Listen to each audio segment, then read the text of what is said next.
Five कितने 25 लेकिन उछलता है नहीं 25 में तो सीखता है ये बंद है नहीं इसके सब और पवन भी शांत है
ओम ओम ओम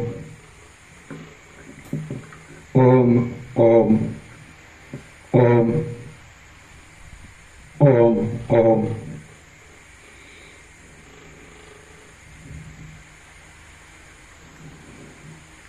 परम चिदाकाश,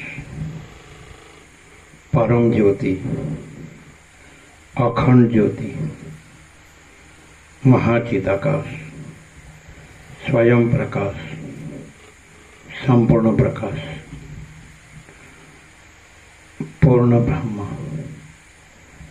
अनंत तेज घन, अनंत चित घन, परमाकाश, केवल अनंत शुद्ध तेज घन, परमाकाश, अखिल आत्मा, पूर्ण ब्रह्म, परमात्मा,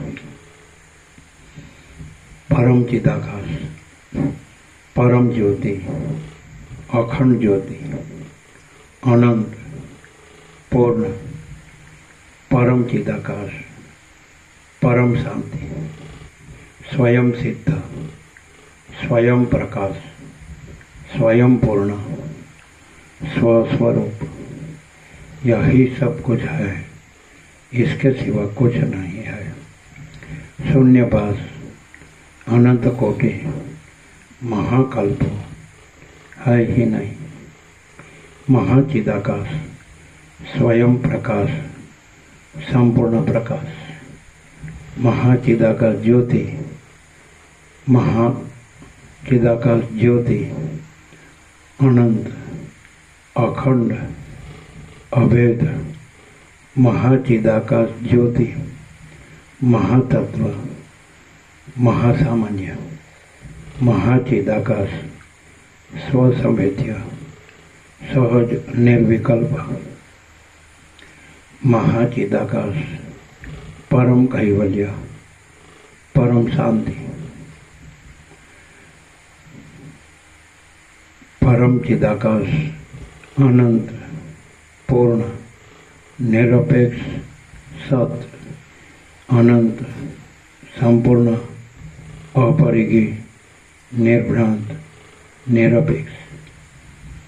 वशिष्ठ राम निर्वाण पूर्वार्ध राउंड 40वां राउंड।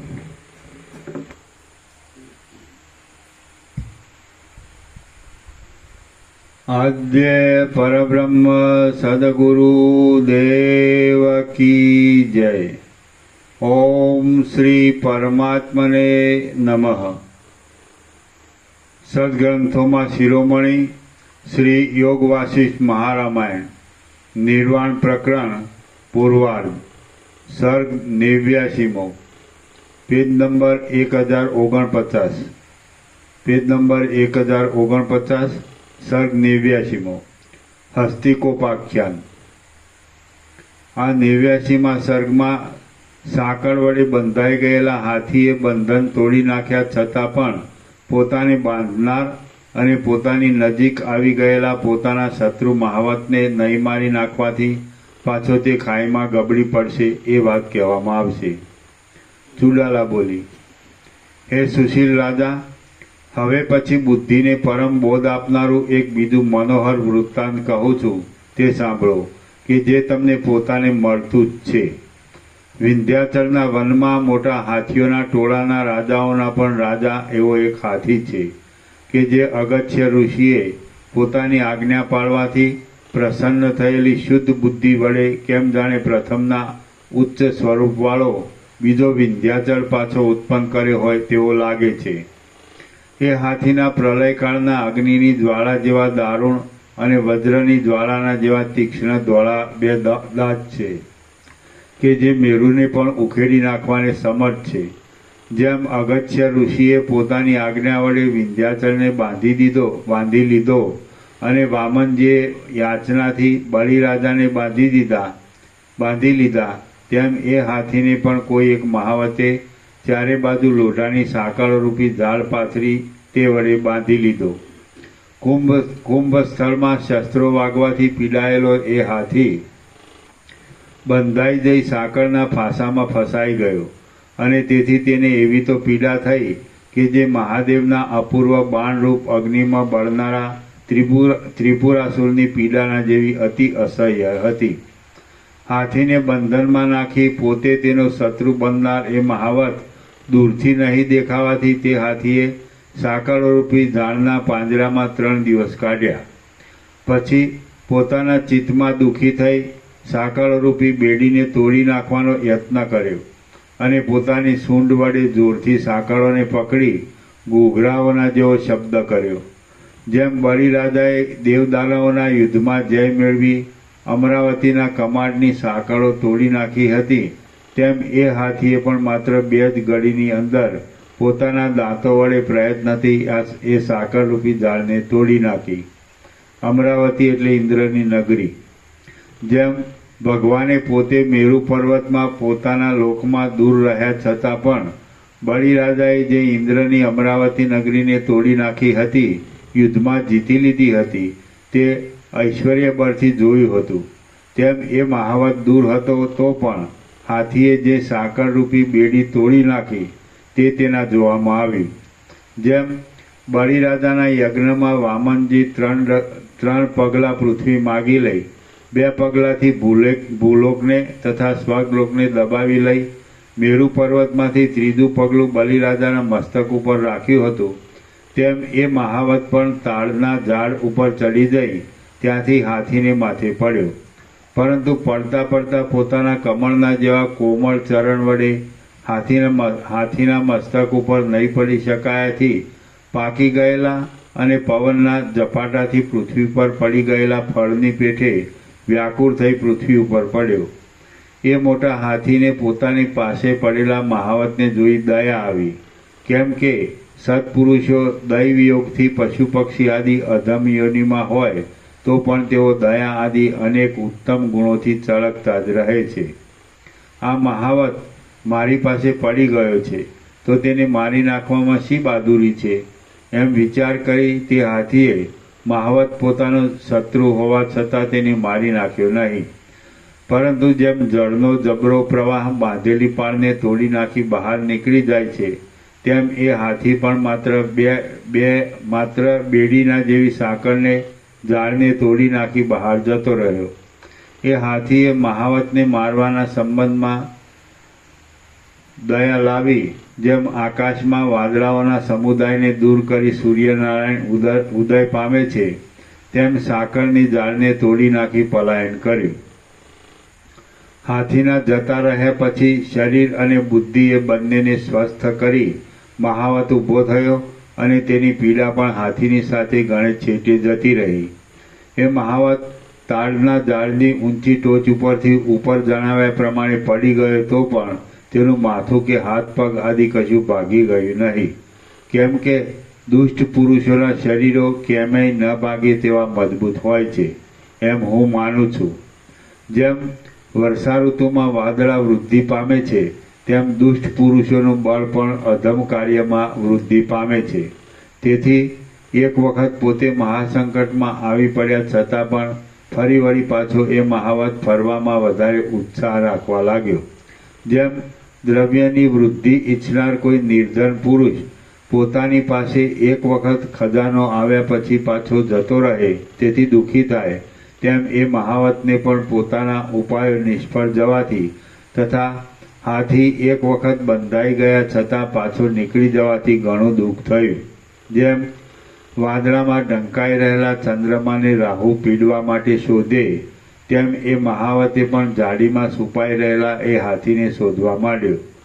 ઘણેક કાળે કોઈ એક જંગલમાં રહેલો એ મોટો હાથી મહાવતના જોવામાં આવ્યો કે જે રણસંગ્રામમાં જય મેળવી આવેલા શૂર પુરુષની પેઠે ઝાડની છાયા નીચે થાક લેતો હતો.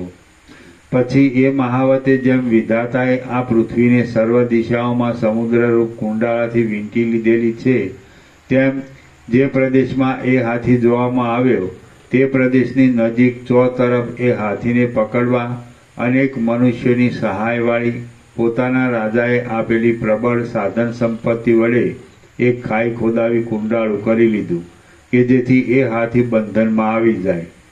હાથીને છેતરવા ઈચ્છનારા એ મહાવતે જેમ શરદ ઋતુ પોલાણને ઢાંકી દેવામાં વસ્ત્રનું કામ સારનારા ધોળા વાદળા વડે આકાશને ઢાંકી દે છે, તેમ એ ખાઈને ઉપરના ભાગમાં કોમળ લતાઓના સમૂહ વડે ઢાંકી દીધી. થોડાક દિવસમાં એ હાથી વનમાં ક્રીડા કરતા કરતા સુકાયેલા સમુદ્રમાં જેમ પર્વત પડે તેમ એ ખાઈમાં જઈ પડ્યો.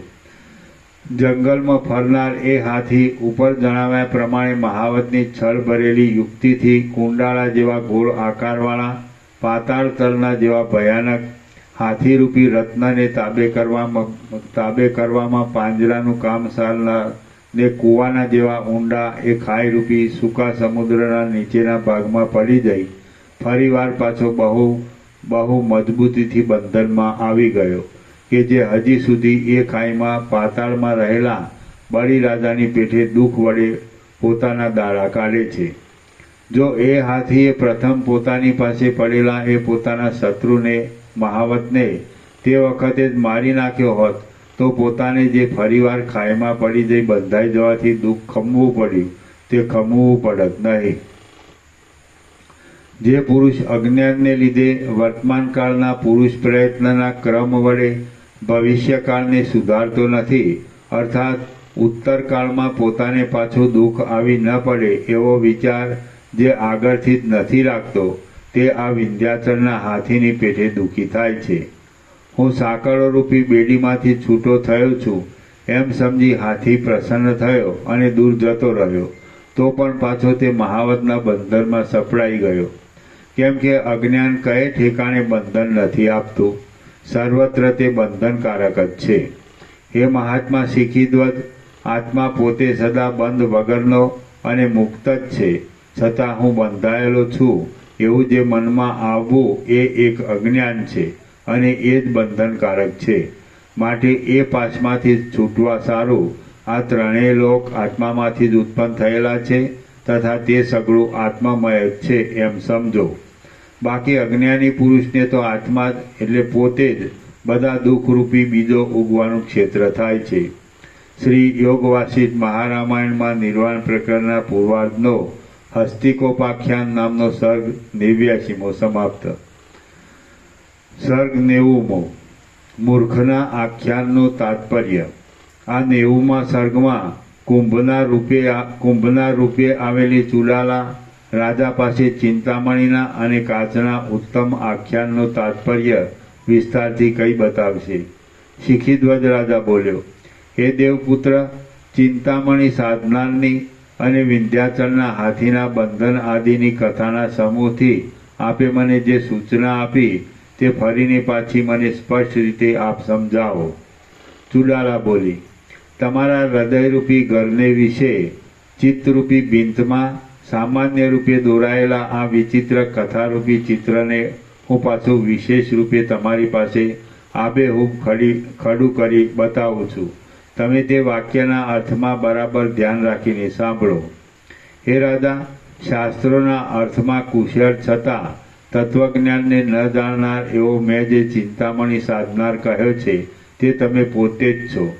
જેમ સૂર્યનારાયણ મેરુ પર્વતના શિખરો પર ફરે છે તેમ તમે પણ શાસ્ત્રનો પરિચય કરેલો છે, પરંતુ જેમ જળમાં રહેલા પથ્થરને અંદરના ભાગમાં જળની કાંઈ પણ અસર લાગતી નથી, તેમ તમે પણ તત્વજ્ઞાનમાં વિશ્રામ પામ્યા નથી. હે સુશીલ શિખીધ્વજ રાજા, મેં જે ચિંતામણી કહ્યો છે તે સર્વત્યાગ, સર્વને છોડી દેવું તે છે એમ તમે સમજો. તે વડે સર્વ દુઃખોની નિવૃત્તિ થાય છે અને શુદ્ધ બુદ્ધિથી તમે તેને સાધવાનો પ્રયત્ન કર્યો. હે નિષ્પાપ રાજા, શુદ્ધ સર્વ ત્યાગ વડે બધું સિદ્ધ કરી શકાય છે. સર્વનો ત્યાગ કરવો એ જ ખરું આત્યંતિક પૂર્ણ કામપણું છે. બાકી તેથી વધારે ચિંતામણીથી શું થઈ શકે તેવું છે? કશું નહીં. હે સુશીલ શિખીધ્વજ રાજા, બ્રહ્મલોક સુધીના તમામ જગતમાં પ્રખ્યાત થયેલા ઐશ્વર્યને તુચ્છ કરનારો અને જ્ઞાનરૂપી નિરતિશય આત્માનંદને આપનારો એ સર્વત્યાગ તમે તેના સાધનમાં મંડા રહ્યા એટલે તમને સિદ્ધ થયો. જેથી બ્રહ્મા જેમ પોતાની રાત્રિ થતાં જગત રચવાનું કામ છોડી દે છે, તેમ તમે સ્ત્રી, ધન અને બાંધવો સહિત રાજ્યનો ત્યાગ કર્યો. અને ગરુડજીના નીચેતાન છે. ગરુડજીનો આ પ્રસંગ રામાયણ, મહાભારત આદિમાં પ્રસિદ્ધ છે. અને ગરુડજી જેમ કાચબાને અને હાથીને ભક્ષણ માટે સાથે લઈ પૃથ્વીના અંત પ્રદેશમાં સમુદ્રની નજીક રહેલા વડની ડાળી નીચે થાક લેવા જઈ બેઠા હતા, તેમ તમે પણ પોતાના દેશથી અતિ દૂર રહેલા આ આશ્રમમાં શાંતિ માટે આવી રહ્યા છો. જેમ વાદળા તથા ઝાકળ આદિ કલંકને દૂર કરી નાખનારો શરદ ઋતુનો વાયુ આકાશમાં માત્ર પોતાની સત્તા અસ્તિત્વને જ બાકી રાખે છે, તેમ તમે પણ બધું ત્યાગ કર્યા છતાં માત્ર એક અહંકારને જ બાકી રાખ્યો છે. હૃદયમાંથી જો મનની કલ્પનાવાળો અહંકાર છોડી દેવામાં આવે તો આ જગત પરમ આનંદ વડે પરિપૂર્ણ લાગે છે. પરંતુ તમે તો બીજું બધું છોડી દેવાથી અને હું ત્યાગ કરનાર છું એવો અહંકાર બાકી રાખવાથી ત્યાગ તથા ત્યાગ ન કરવો એ બંનેના વિકલ્પો વડે આકાશ જેમ વાદળા વડે વીંટાય તેમ વીંટાયા. અને તેને લીધે આ પરમ આનંદ આપનાર તથા મોટો ઉદય કરનાર સર્વત્યાગ નથી, પરંતુ એ ઉત્તમ સર્વત્યાગ કાંઈક જુદી જ તરહનો છે અને તે ઘણા કષ્ટથી મળતો હોવાથી ઘણી લાંબે કાળે સિદ્ધ થાય એવો છે એમ તમારા મનમાં આવ્યું. જેમ વાયુના સમૂહથી ઝપાટાથી વનના વૃક્ષોનું હલનચલન વધવા માંડે છે, તેમ તમારા ચિત્તમાં ઉપર પ્રમાણે ચિંતા વડે ધીરે ધીરે સંકલ્પોનો વધારો થવાથી ઉપર જણાવેલો તમારો સર્વ રાજ્ય આદિનો ત્યાગ ઉડીને ક્યાંય જતો રહ્યો. પવનથી ડોલતા વૃક્ષને નિશ્ચળપણું ક્યાંથી હોય? ન જ હોય. તેમ જે પુરુષે કંઈક પણ ચિંતાનો સ્વીકાર કર્યો તેનો ત્યાગીપણો ક્યાંથી હોય? ન જ હોય. જે ચિંતા છે તે જ સંકલ્પ એવા બીજા નામને ધારણ કરનાર ચિત્તનું ખરું રૂપ છે એમ તત્વજ્ઞ પંડિતો કહે છે. એ ચિંતા જ્યાં સુધી કાયમ રહે ત્યાં સુધી ચિત્તનો ત્યાગ શી રીતે થયો ગણાય? ન જ ગણાય. હે સુશીલ રાજા, ચિત્ત જો ચિંતા વડે ઘેરાયેલું હોત તો સંકલ્પ દ્વારા આ ત્રણેય લોકોનો સમુદાય દ્રશ્ય રૂપે નજરમાં આવવાથી નિર્દોષ સર્વત્યાગ શી રીતે સાધી શકાય? ન જ સાધી શકાય. હે પ્રિય રાજા, જેમ હોલા આદિ પક્ષી કાંઈ અવાજ કાને પડતા તરત ઉડી જાય છે, તેમ તમારા ચિત્તે પોતાની અંદર ઉપર કહ્યા પ્રમાણે સંકલ્પો કરવાથી તમારો ત્યાગ પણ ઉડી ગયો. જેમ પ્રથમ નિમંત્રણ આપી પછી સત્કાર નહીં કરાયેલો પુરુષ પોતાનું અપમાન થવાથી શું સામા માણસને દુઃખ નથી ઉત્પન્ન કરતો? કરે છે જ. તેમ એ તમારો સર્વ ત્યાગ પણ તમે તેનો અનાદર કરવાથી ઉલટો તમારું પ્રથમનું જે પરમ નિશ્ચિંતપણું હતું તે પણ સાથે લઈ જતો રહ્યો. હે કમળ જેવા સુંદર નેત્રવાળા રાજા, એ પ્રમાણે સર્વ ત્યાગરૂપી ચિંતામણીના ચાલી ગયા પછી તમે સંકલ્પરૂપી ચક્ષુ વડે આ તપરૂપી કાચમણીને દીઠો. જેમ કોઈ પુરુષ જળમાં પડેલા ચંદ્ર પ્રતિબિંબમાં ભ્રાંતિ વડે સત્યચંદ્ર છે એમ કલ્પી લે, તેમ તમે પણ પોતાની દ્રષ્ટિમાં આવેલા ભ્રાંતિ દોષ વડે સ્ફુરેલા આ દુઃખકારક તપમાં આપણે આ ગ્રહણ કરવા યોગ્ય છે એવો દ્રઢ નિશ્ચય કરી લીધો. પ્રથમ સર્વત્યાગ કરતી વખતે અનાશક્તિથી વૈરાગ્યથી વાસના વગરનું અને પાછળથી અનંત તથા કંઈ ગૂઢ વાસનાવાળું તમે જે તપ કર્યું તે આરંભમાં રાજ્ય આદિકનો ત્યાગ કરવાથી, અંતમાં તપના ફળની અભિલાષા ન રાખવાથી અને વચમાં વનમાં રહેવું, તાડ તડકો સહેવા એ વગેરેને લીધે બહુ વિષમ દોહલું હોવાથી સદા દુઃખકારક બન્યું છે. જે મનુષ્ય માપમાં પણ ન આવી શકે એવા અનંત આત્માનંદને તથા સુખ વડે સાધી શકાય તેવા હવે કહેવામાં આવનારા સર્વત્યાગને છોડી દઈ માપમાં આવે તેવા અને મહાદુઃખ વડે સાધી શકાય એવા તપ આદિ પદાર્થને વળગી રહે તેને આત્મઘાતી અને મહામૂર્ખ સમજવો. તમે સર્વત્યાગ સાધવાનો આરંભ તો કર્યો, પરંતુ ઝૂંપડીમાં તપની અંદર અનુભવાતા કષ્ટો વડે તથા તમને ફક્ત એક તપમાં જ પ્રવૃત્તિ કરાવનારા તમારા અજ્ઞાન વડે અને તમે બંધાઈ ગયાથી સર્વ ખરો ત્યાગ તમારાથી સાધી શકાયો નહીં. હે સુશીલ શિખિધ્વજ રાજા, વિસ્તારવાળા અનેક દુઃખોથી ભરેલા રાજ્યરૂપી બંધનમાંથી છૂટી જઈ તમે પાછા વનવાસ નામના સખત બંધન વડે બંધાઈ ગયા છો. હમણાં અહીં તમારે ટાળ, તડકો, પવન એ વગેરેની પહેલાંના કરતાં બમણી ચિંતા સહેવી પડે છે. અગાઉ કોઈ વખત વનવાસનો અનુભવ નહીં કરનારા સુકુમાર પુરુષોને એ દુઃખ બંધનથી પણ વધારે છે એમ હું સમજું છું. હે સુશીલ શિખિધ્વજ રાજા, મને પણ આ ચિંતામણી મળ્યો છે એમ તમે સારી રીતે સમજ્યા છો, પરંતુ તમને સ્ફટિકનો કટકો પણ મળ્યો નથી. હે કમળ જેવા સુંદર નેત્રવાળા પ્રિય રાજા, આ ઉપર પ્રમાણે ચિંતામણીના પ્રયત્ન જેવું તમારું વૃત્તાંત મેં તમને સારી રીતે સ્પષ્ટ કરી બતાવ્યું. તેમાંથી જે સમજવાનું છે તે પોતાની મેળે તમે બરાબર સમજી લઈ જે તમને નિર્દોષ જણાય તેને જ પોતાના ચિત્તરૂપી ખજાનામાં દ્રઢ રીતે ધારણ કરો. શ્રી યોગવાસિષ્ઠ મહારામાયણમાં નિર્વાણ પ્રકરણના પૂર્વાર્ધનો ચિંતામણી સાધક વૃત્તાંત વિવરણ નામનો સર્ગ 90મો સમાપ્ત. સર્ગ 91મો હસ્તિકોપાખ્યાનનું તાત્પર્ય. આ 91મા સર્ગમાં પરિણામે જ્ઞાન ઉત્પન્ન કરે એવો ત્યાગ સિદ્ધ કરવા માટે વિંધ્યાચલના હાથીના દ્રષ્ટાંતના સિદ્ધાંત રૂપે શિખિધ્વજ રાજાનું ચરિત્ર કુંભ મુનિ કઈ બતાવશે. ચુડાલા બોલી, રાજાઓમાં સિંહના જેવા પરાક્રમી હે શિખિધ્વજ, તત્વનું સારી રીતે જ્ઞાન થાય એટલા માટે હવે વિંધ્યાચલના હાથીના વિસ્મયકારક વૃત્તાંતનું સ્પષ્ટ વિવેચન તમે સાંભળો. પ્રથમ જે વિંધ્યાચલના વનમાં રહેલો હાથી કહેવામાં આવ્યો છે તે આ ભૂતળમાં રહેલા તમે પોતે જ છો, અને જે તેના ધોળા બે દાંત કહ્યા છે તે અહીં વૈરાગ્ય અને વિવેક સમજવાના છે. જે હાથીને બંધનમાં નાખવાને તૈયાર થયેલો મહાવત કહેવામાં આવ્યો છે તે તમને બંધનમાં નાખનારું અને દુઃખ દેનારું અજ્ઞાન જ આ પ્રસંગમાં સમજવું. હે રાજા, તમે બહુ શક્તિમાન છો અને અજ્ઞાન તેવું શક્તિવાળું નથી, છતાં તાકાત વિનાના મહાવતે પીડેલા મહાશક્તિમાન હાથીની પેઠે એ તમને એક દુઃખમાંથી બીજા દુઃખમાં અને એક ભયમાંથી બીજા ભયમાં લઈ જાય છે. વજ્રના જેવી દ્રઢ લોઢાની સાંકળ વડે એ હાથીને મહાવતે બાંધી લીધો એમ જે જણાવ્યું છે તેનું તાત્પર્ય અજ્ઞાને તમને પણ આશાઓરૂપી પાસની જાળ વડે રાજ્યના રક્ષણ સમયમાં પગથી માથા સુધી પૂરેપૂરા બાંધી લીધા હતા એવું છે. આશા લોઢાની સાંકળના કરતાં પણ દુર્ભેદ્ય, વિશાળ અને દ્રઢ છે. કેમ કે લોઢું તો કાળે કરી ઘસાઈ જવાથી ક્ષીણ થાય છે, પરંતુ આશા તો જેમ વખત જતો જાય તેમ વધતી જાય છે. હાથીને એકાંતમાં છેટે રહી તેનો વેરી મહાવત જોતો હતો એમ જે સૂચવ્યું છે તે અજ્ઞાન તમને એકલાને બંધનમાં નાખી દૂરથી જોયા કરે છે એમ કહ્યું છે એવું સમજો.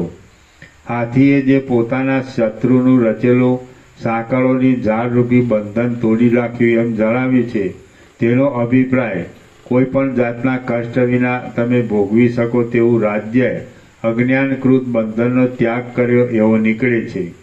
હે સુશીલ રાજા, જો કે લોઢાની શસ્ત્રના જેવી તીક્ષ્ણ સાંકળોનું બંધન તોડી નાખવું એ સહેલું છે, પરંતુ મનને ભોગોની આશાથી મોકળું કરવું એ વાત સહેલી નથી. હાથીએ સાંકળ તોડી નાખ્યાથી મહાવત ભયથી નીચે ભોય ઉપર પડ્યો એમ જે કહેલું છે તેનો આશય તમે રાજ્યનો ત્યાગ કર્યાથી અજ્ઞાન પણ પડી ગયા જેવું શિથિલ થઈ ગયું એવો છે. જ્યારે પુરુષ વૈરાગ્યવાન થઈ ભોગો ભોગવવાની આશાને ત્યજી દેવાને ઈચ્છે છે ત્યારે કાપવાને મુકરર કરેલા વૃક્ષમાં રહેલા પિશાચની જેમ અજ્ઞાન થરથર કાંપવા લાગે છે. અને જ્યારે વિવેકવાન પુરુષ ભોગોને ત્યજી દઈ વાસના વગરનો થઈ રહે છે ત્યારે જેમ કપાયેલા વૃક્ષમાંથી પિશાચ જતો રહે તેમ એ અજ્ઞાન પણ તે પુરુષને છોડી દઈ દૂર નાસી જાય છે. કરવત વડે વૃક્ષને કાપી નાખવાથી તેમાં રહેલો માળો જેમ નીચે આવી પડે છે તેમ ભોગોના સમૂહનો ત્યાગ કર્યાથી અજ્ઞાનની સ્થિતિ પણ પડી ગયા જેવી શિથિલ થઈ જાય છે. તેથી જ્યારે તમે રાજ્ય આદિકનો ત્યાગ કરી વન તરફ પ્રયાણ કર્યું ત્યારે એ અજ્ઞાન પડી ગયા જેવું મહાશિથિલ થઈ ગયું, પરંતુ તેની તેવી દશામાં તમે તેને ચિત્ત ત્યાગરૂપી મહાખડક વડે મારી નાખ્યું નહીં. તેથી તેણે પાછું ફરીવાર ઊભા થઈ પોતાના થયેલા પરાભવને સંભાળી રાખી અતિ ઊંડી એવી આ તપના પ્રપંચરૂપી ખાઈમાં તમને નાખી દીધા. રાજ્ય ત્યાગ કરતી વખતે તમારી પાસે આવી પડેલા શિથિલ થઈ ગયા જેવા એ અજ્ઞાનને જો તમે તે વખતે જ મારી નાખ્યું, નિર્મૂળ કરી નાખ્યું હોત તો તેનો નાશ થવાથી તે ફરીવાર પાછું તમને આ તપરૂપી ખાઈમાં પાડી હેરાન કરત નહીં. હાથીના શત્રુ મહાવતે ખાઈનું કુંડાળું કરી લીધું એમ જે કહેવામાં આવ્યું છે તે અહીં અજ્ઞાને તપના અસંખ્ય દુઃખો વડે ચોતરફ તમને જે વીંટી લીધા છે તે છે. હે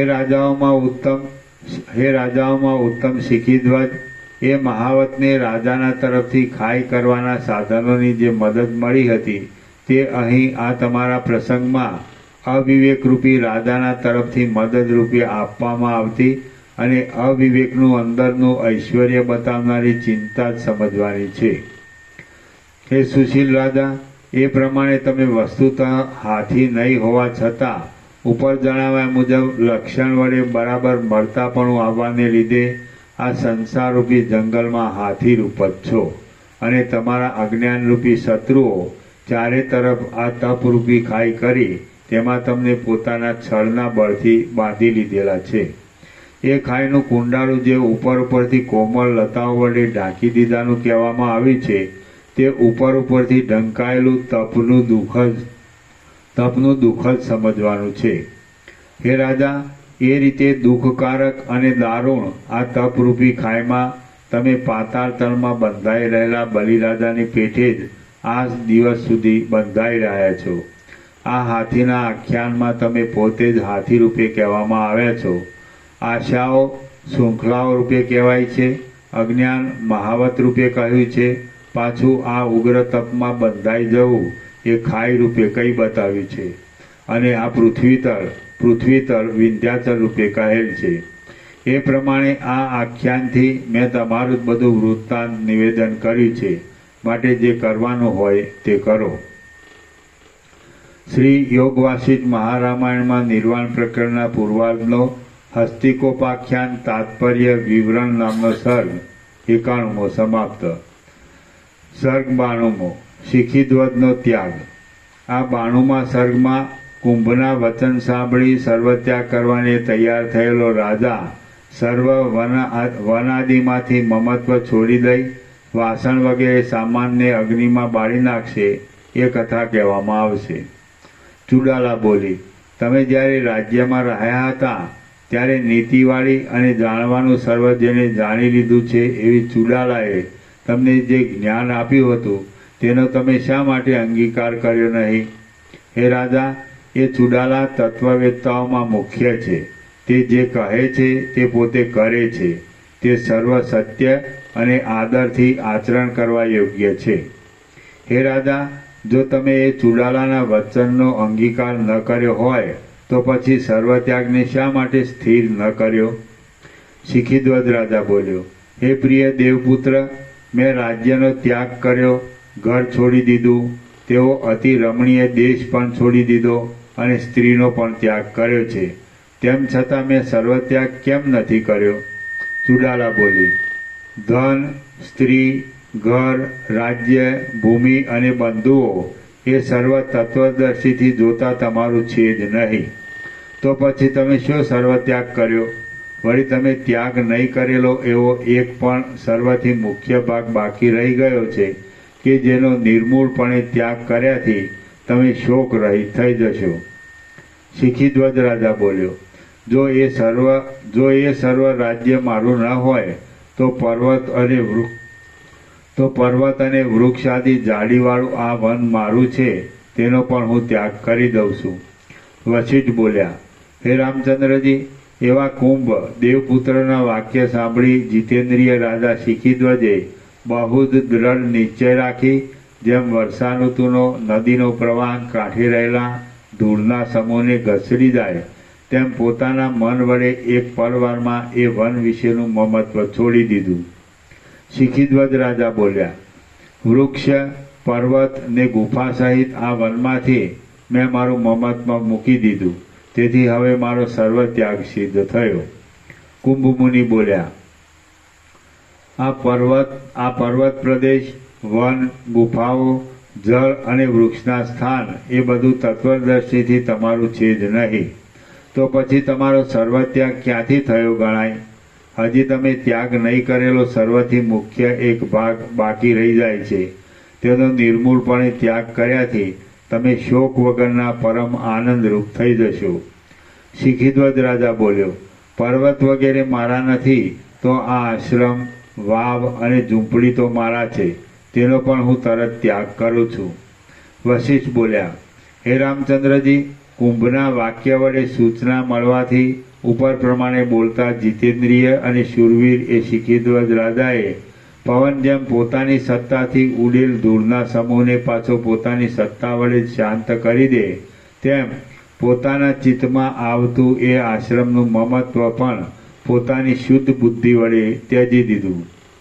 શિખીધ્વજ રાજા બોલ્યો, વૃક્ષ, ઝૂંપડી અને લતાઓવાળા આ પોતાના આશ્રમમાંથી પણ મેં મારું મમત્વ મૂકી દીધું. હવે તો મારો સર્વત્યાગ સિદ્ધ થયો ને? કુંભમુનિ બોલ્યા, વૃક્ષો, વાવનું સ્થળ, ઝાડી, ઝૂંપડી અને લતાઓનો સમૂહ એ બધામાં તત્વદર્શીથી કશું તમારું નથી. તો પછી તમારો સર્વત્યાગ ક્યાંથી સિદ્ધ થયો કહેવાય? વળી આ જુદો તમે ત્યાગ નહીં કરેલો સર્વથી મુખ્ય એક ભાગ બાકી રહ્યો છે કે જેનો નિર્મૂળ ત્યાગ કર્યાથી તમે શોક રહિત પરમ આનંદ મૂર્તિ થશો. શિખીધ્વજ રાજા બોલ્યો, જો એ બધું મારું ન હોય તો આ પાત્ર આદિ મૃગચર્મ, ભીંતો અને આ નાની ઝૂંપડી વગેરે જે મારું છે તેનો પણ હું ત્યાગ કરું છું. વશિષ્ઠ બોલ્યા, એ પ્રમાણે કહી શાંત અને શુદ્ધ મનનો એ રાજા બુદ્ધિમાં કાંઈક શોભ ન પામતા જેમ શરદ ઋતુનું વાદળું પર્વતના શિખર ઉપરથી આકાશ માર્ગે જવા માટે ઊભું થાય તેમ પોતાના આસન ઉપરથી ઊભો થયો. સૂર્યનારાયણ જેમ પોતાના રથમાં બેઠા રહી ત્યાંથી જ લોકોના કાર્યો જોયા કરે છે તેમ એ કુંભમુનિ પણ પોતાના આસન ઉપર બેઠા રહી ત્યાંથી જ પોતે મંદ મંદ હસતા એ રાજાની ક્રિયાઓ જોતા હતા.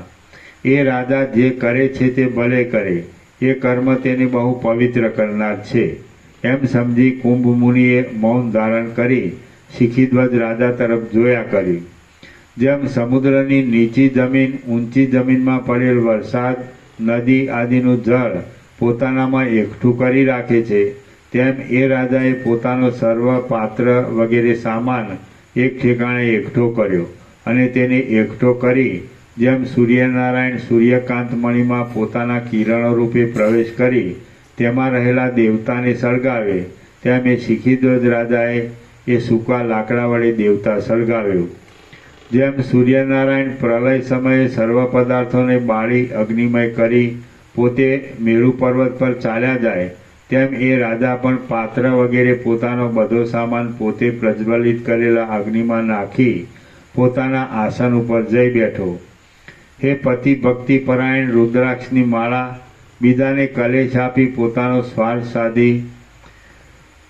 સ્વાર્થ સાધી લેવાની મારી બુદ્ધિ ગયેલી નથી. તેથી મેં તને આટલા કાળ સુધી જે શ્રમ આપ્યો છે તે વડે ત્યાં કરેલી મારી સેવા હવે પૂરી થાવ.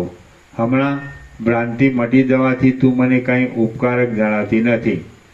હે પ્રિય રુદ્રાક્ષની માળા, હું તારી સાથે ઘણા લાંબા કાળ સુધી અનેક મંત્રોરૂપી અરણ્યોમાં ભટક્યો, કર્મ માર્ગોમાં ફર્યો અને તપોવન આદિ ધર્મસ્થાનો પણ જોયા.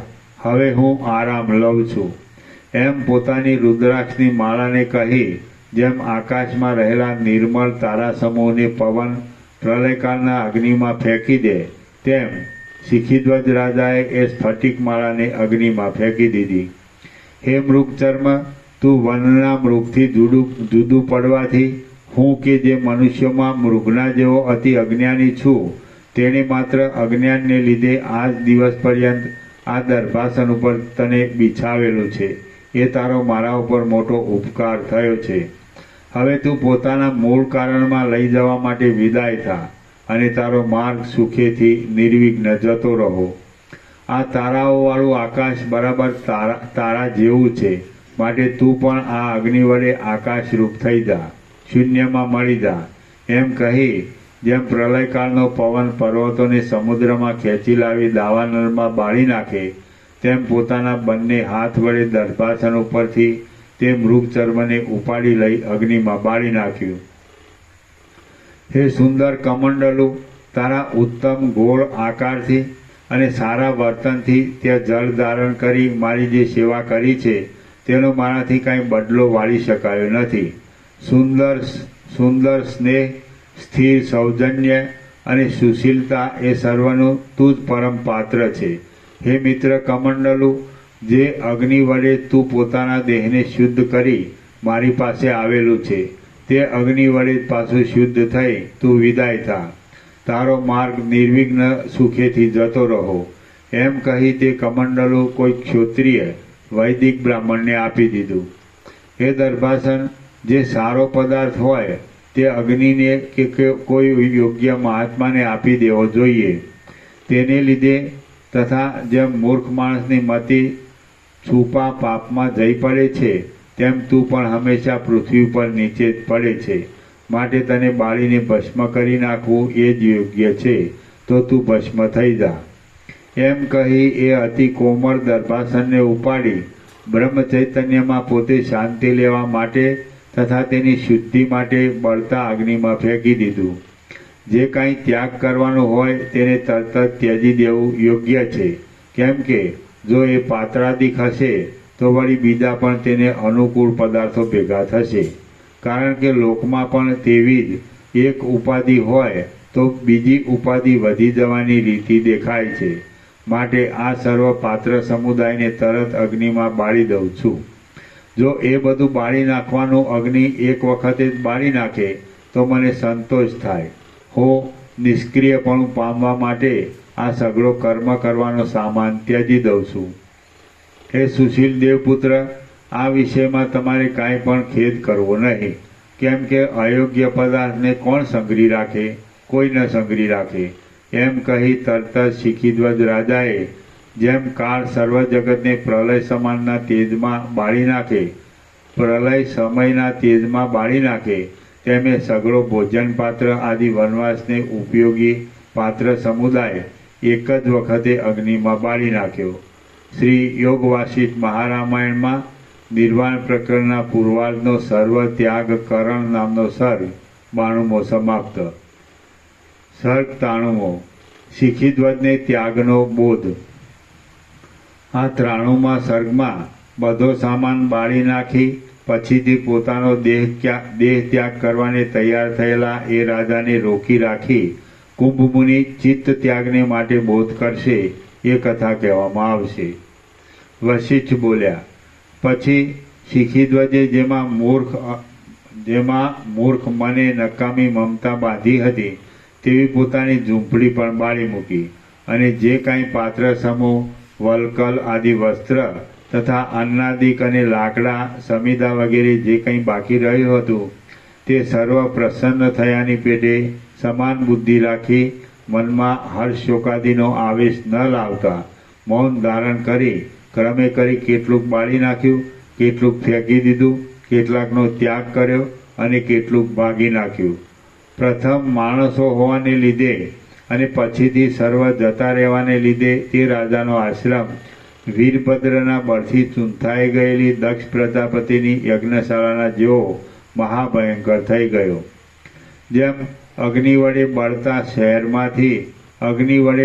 શહેરમાંથી બહુ જ ભયભીત થઈ માણસો નાસી જાય તેમ એ આશ્રમમાંથી મૃગોના ટોળા પોતાનું વાગોળવું બંધ કરી નાસી ગયા. સૂકા લાકડાના સાથે પોતાનો પાત્ર સમૂહ આદિ સામાન બળી જવાથી ફક્ત જેનો દેહ બાકી રહ્યો છે એવો અને બીજા પદાર્થોમાં આસક્તિ વગરનો એ રાજા બહુ પ્રસન્ન થયો અને આ પ્રમાણે બોલ્યો. શિખીધ્વજ રાજા બોલ્યો, સર્વ સાધનોમાં મમતા મૂકી દઈ હું હવે સર્વ ત્યાગી થયો છું. અહો દેવપુત્ર, તમે આજે મને ઘણે કાળે આ બોધ આપ્યો છે. કોઈ જાતના પરિગ્રહ વગરનો અને સર્વ ત્યાગને લીધે શુદ્ધ થઈ ગયેલો હું સુખેથી આપની કૃપાથી બોધવાળો થઈ ગયો. મમતાના સંકલ્પ વડે સંગ્રહ કરવામાં આવતા આ સઘળા સામાનમાં શો સાર રહ્યો છે? જેમ જેમ જુદા જુદા બંધનમાં નાખનાર વિષયોનો ત્યાગ થતો જાય છે તેમ તેમ ચિત્ત પરમ આનંદને પામતું જાય છે. હવે હું શાંત થયો છું, સુખી થયો છું. મેં અજ્ઞાનને જીતી લીધું છે, બધા બંધનોનો નાશ કરી દીધો છે અને મેં સર્વનો ત્યાગ કર્યો છે. હું દિશાઓરૂપી વસ્ત્રને ધારણ કરનારો, દિશાઓને જ આશ્રમ તરીકે ગણનારો, આશ્રમ વગરનો અને દિશાઓના જેવો અસંગ થઈ રહ્યો છું. હે મહારાજ, હવે મહાત્યાગથી સર્વત્યાગથી શું બાકી રહ્યું છે? કુંભમુનિ બોલ્યા, હે શિખીધ્વજ રાજા, તમે હજી સર્વત્યાગ કર્યો નથી, છતાં તમે સર્વત્યાગથી થતા પરમ આનંદનો ખોટો ડોળ કરો નહીં. હજી તમે ત્યાગ નહીં કરેલો સર્વનાથી મુખ્ય એક ભાગ બાકી રાખ્યો છે કે જેનો ત્યાગ કરવાથી તમને પરમ આનંદ પ્રાપ્ત થશે. વશિષ્ઠ બોલ્યા, કમળ જેવા સુંદર નેત્રોવાળા હે મહાબાહુ રામચંદ્રજી, શિખીધ્વજ રાજાએ ઉપર પ્રમાણે કુંભમુનિના વચન સાંભળી કંઈક વિચાર કરી નીચે પ્રમાણે કહ્યું. શિખીધ્વજ રાજા બોલ્યો, હે દેવપુત્ર, મેં સર્વનો ત્યાગ કર્યો છે. બાકી હવે તો ઇન્દ્રિયોરૂપી સર્પ સમૂહે આશ્રય કરેલા અને રુધિર માંસ આદિ વડે આકારવાળો અમારો દેહ બાકી રહ્યો છે. તો હવે હું અહીંથી ઉઠી કોઈ જાતની અડચણ ન નડે તેમ ભૃગુપાત કરી આ દેહનો વિનાશ કરી સર્વત્યાગી થાવ છું. ભૃગુપાત એટલે પર્વતના કોઈ ઊંચા શિખર પરથી પડીને મરવું, તે ભૃગુપાત કહેવાય છે. વશિષ્ઠ બોલ્યા, તે રાજા એમ કહી પોતાની નજીક રહેલા એ ભૃગુપાત કરવાના સ્થાનમાં પોતાના દેહનો ત્યાગ કરવા માટે વેગથી જ્યાં ઉઠવા જાય છે ત્યાં કુંભમુનિએ તેને એમ ન કરવાનું કહેતા નીચે પ્રમાણે કહ્યું. કુંભમુનિ બોલ્યા, હે રાજા, જેમ કોપેલો સાંડ પોતાના અપરાધ વિનાના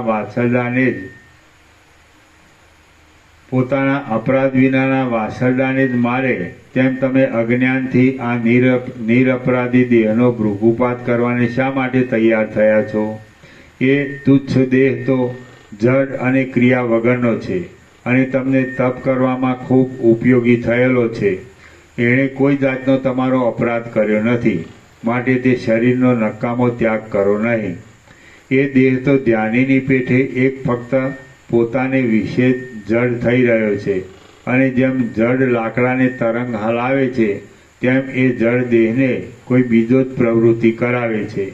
જેમ એકાંતમાં રહેલા કોઈ તપસ્વી પુરુષને મદોન્મત કોઈ ચોર વિઘ્ન નાખી હેરાન કરે, તેમ એ દેહને પણ કોઈ બીજો જ પ્રેરણા કરી હેરાન કરે છે, માટે વારંવાર બળાત્કારથી એ જ દંડને પાત્ર છે.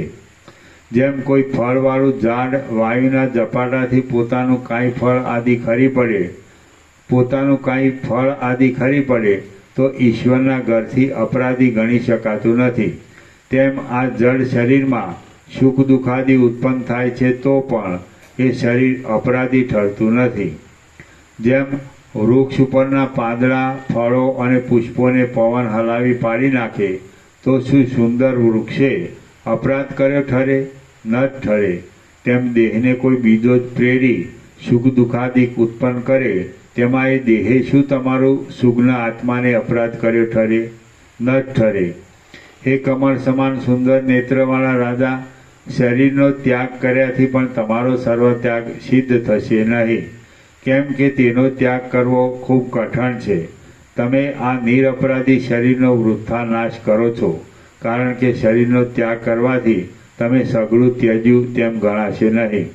માટે જેમ કોઈ મદોન્મત હાથી વૃક્ષને પકડી થોભાવી રાખે, તેમ આ દેહને જે ટકાવી રાખે છે તે મહાપાપી ચિત્તનો જો તમે ત્યાગ કરો તો તમારો સર્વ ત્યાગ સિદ્ધ થાય. હે રાજા, તે ચિત્તનો ત્યાગ કર્યાથી સર્વ દેહાદિકનો ત્યાગ થઈ જાય છે, અને જો એ ચિત્તનો ત્યાગ ન થયો હોય તો જન્મ મરણાદિક વડે દેહનો નાશ કર્યાથી પણ પુનર્જન્મ આદિના બીજરૂપ ચિત્ત કાયમ હોવાને લીધે ફરી બીજો દેહ પ્રાપ્ત થાય છે. શિખીધ્વજ રાજા બોલ્યો, હે સુંદર દેવપુત્ર, આ દેહને કોણ ચલાવે છે? પુનર્જન્મનું અને કર્મોનું બીજ શું છે, અને કોનો ત્યાગ કર્યાથી સર્વનો ત્યાગ સિદ્ધ થયો ગણાય તે આપ કહો. કુંભમુનિ બોલ્યા, હે સુશીલ રાજા, દેહ ત્યાગ કર્યાથી કે રાજ્ય ત્યાગ કર્યાથી કિંવા ઝૂંપડી આદિ બાળી નાખવાથી સર્વ ત્યાગ સિદ્ધ થતો નથી, પરંતુ જે સંકલ્પ વડે સર્વને ઉત્પન્ન કરવાથી સર્વના કારણરૂપ છે તે સર્વનો કૌંસમાં ચિત્તનો ત્યાગ કરવાથી સર્વ ત્યાગ સિદ્ધ થયો ગણાય. શિખીધ્વજ રાજા બોલ્યો, હે સર્વ બ્રહ્મવેત્તાઓમાં ઉત્તમ દેવપુત્ર, સર્વરૂપે રહેલું, સર્વમાં વ્યાપ્ત, સર્વ ઠેકાણે અને સર્વકાળમાં ત્યાગ કરવા લાયક એવું જે સર્વ તમે કહ્યું તે શું છે એ મને કહો. કુંભમુનિ બોલ્યા, હે સુશીલ રાજા, સર્વમાં રહી મનગમતું વર્તન કરનાર, ભ્રાંતિવાળું, શુદ્ધ ચૈતન્ય સત્તાથી જુદું અને જળ શરીરાદિકથી પણ જુદું જીવ પ્રાણ આદિ નામને ધારણ કરનારું ચિત્ત જ સર્વરૂપ હોવાથી સર્વપદથી કહેવામાં આવ્યું છે. હે રાજા, સઘળી ભ્રાંતિઓનું મૂળ ચિત્ત જ સમજવાનું છે. પુરુષ રૂપે વ્યવહાર કરનાર પણ ચિત્ત જ છે, અને આ જગતના સમૂહ રૂપે પણ ચિત્ત જ રહ્યું છે એમ સમજો, અને તેને લીધે એ ચિત્ત જ સર્વપદથી કહેલું છે. હે શિખીધ્વજ રાજા, જેમ વૃક્ષનું મૂળ કારણ વૃક્ષ બીજ જ હોય છે, તેમ રાજ્યાદિક અને દેહાદિક તથા આશ્રમાદિ સર્વનું બીજ ચિત્ત છે. એ સર્વના બીજનો ચિત્તનો ત્યાગ કર્યાથી સંપૂર્ણ રીતે સર્વ ત્યાગ સિદ્ધ થાય છે. હે રાજા, ચિત્ત ત્યાગથી સર્વ ત્યાગનો સંભવ હોવાને લીધે અને ચિત્તનો ત્યાગ નહીં કર્યાથી બીજા બધાનો ત્યાગ કરવા છતાં પણ ચિત્તરૂપ બીજ વડે તે બીજા જન્મમાં ફરી આવતું હોવાથી સર્વ ત્યાગ સિદ્ધ ન હોવાને લીધે ચિત્ત ત્યાગથી જ સર્વ ત્યાગ થાય એ વાત સિદ્ધ છે. સર્વ ધર્માદિક કે અધર્મ, રાજ્ય આદિ કે વનાદિ એ બધું ચિત્તવાળાને પરમ દુઃખ આપનાર અને ચિત્ત વગરનાને પરમ સુખ આપનાર છે. જેમ બીજ વૃક્ષ રૂપે પરિણામ પામે તેમ ચિત્ત જ સર્વ જગતરૂપે દેહાદિ અનેક આકારો વડે પરિણામ પામેલું છે.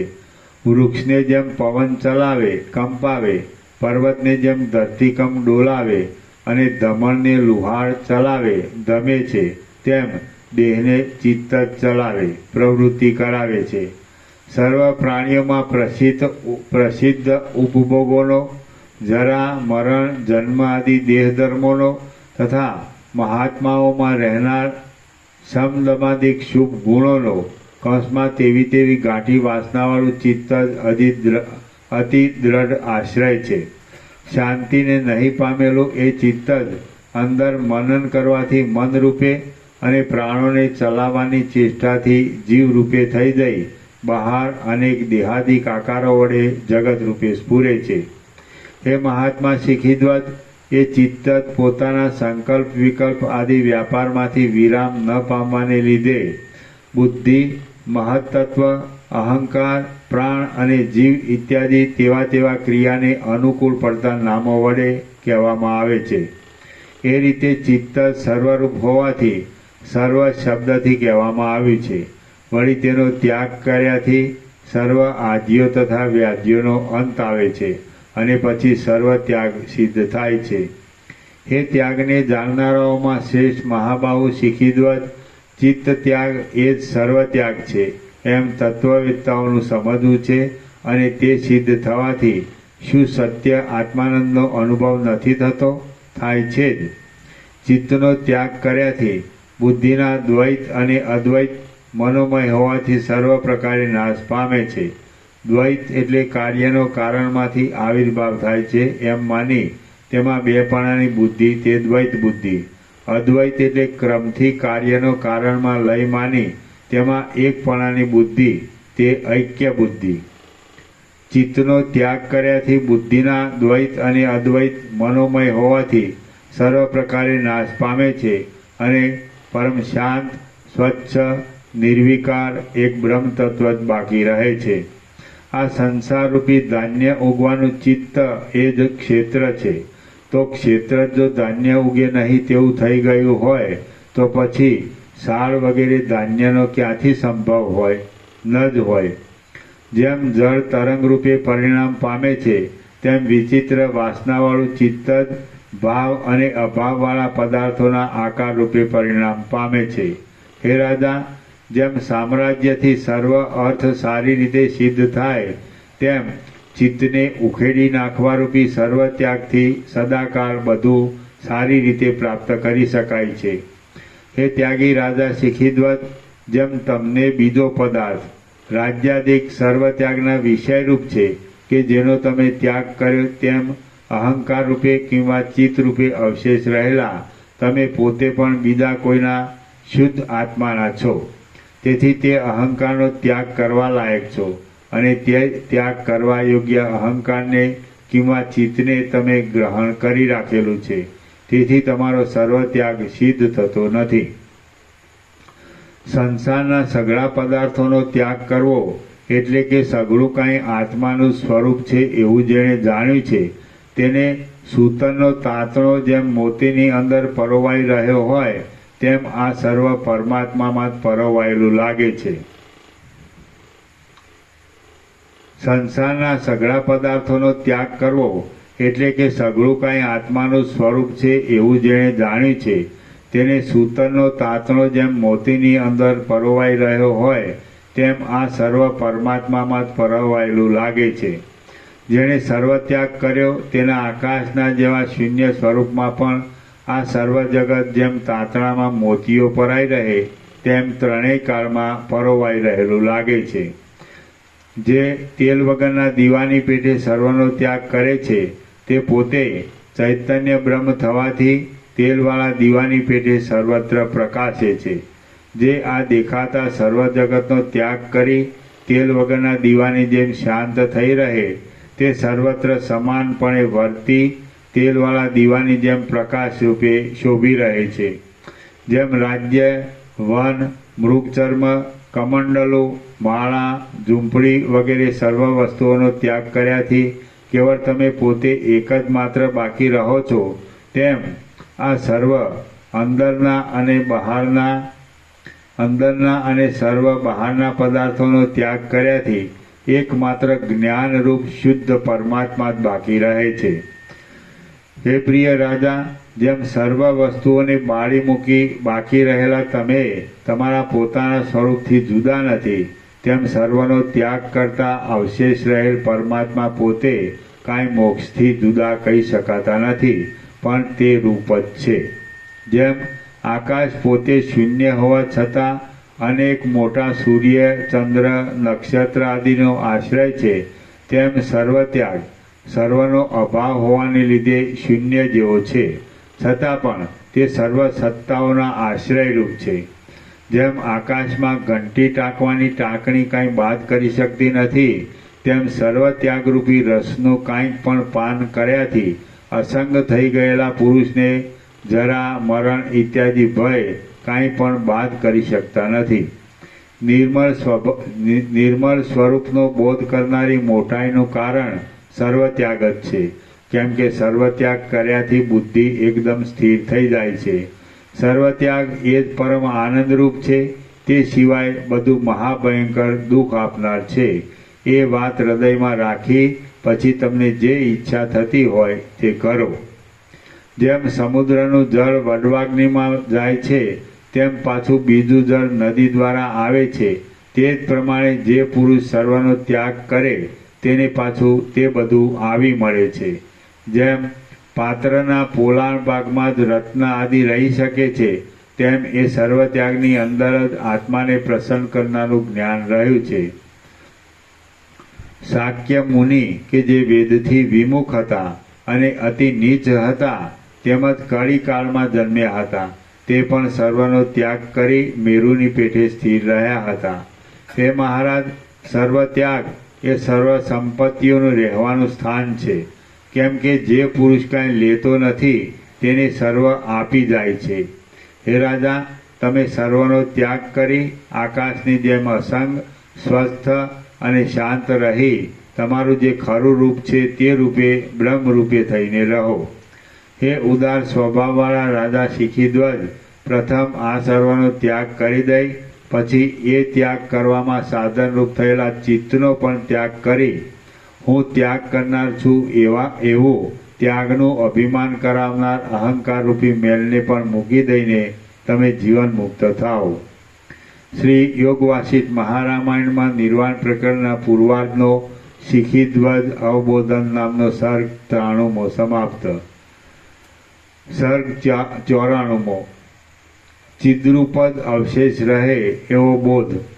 આ 94મા સર્ગમાં ચિત્તનો ત્યાગ કરવા માટે તેનું મૂળ શોધતા દેહ આદિ સર્વ વિષયોનો બાદ થઈ જાય છેવટે એક ચિદ્રૂપ પરમાત્મા શેષ રહે છે એ વાત કહેવામાં આવશે. વશિષ્ઠ બોલ્યા, એ પ્રમાણે કુંભના વચનો સાંભળી તે રાજા અંતરમાં ચિત્તના ત્યાગનો વારંવાર વિચાર કરી પોતે શાંત થઈ બોલ્યો.